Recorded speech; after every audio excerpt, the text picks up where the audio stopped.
पुरखा पीढ़ी खप गए और सब गए खाली हाथ हो।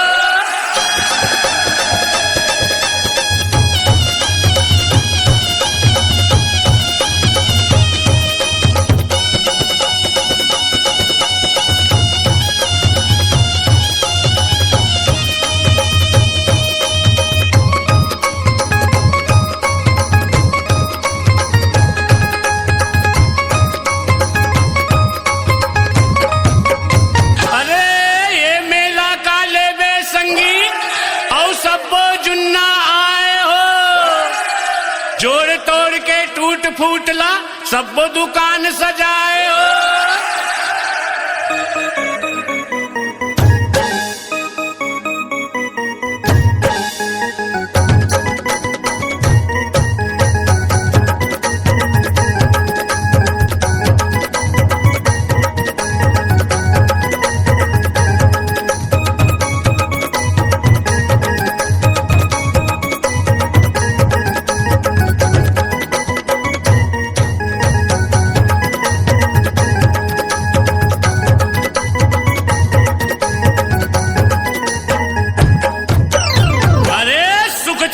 बाहिर नहीं भैया और अपने भीतर खोज हो। सब ले आगू माया मिले रद्दा देंगा सोच हो।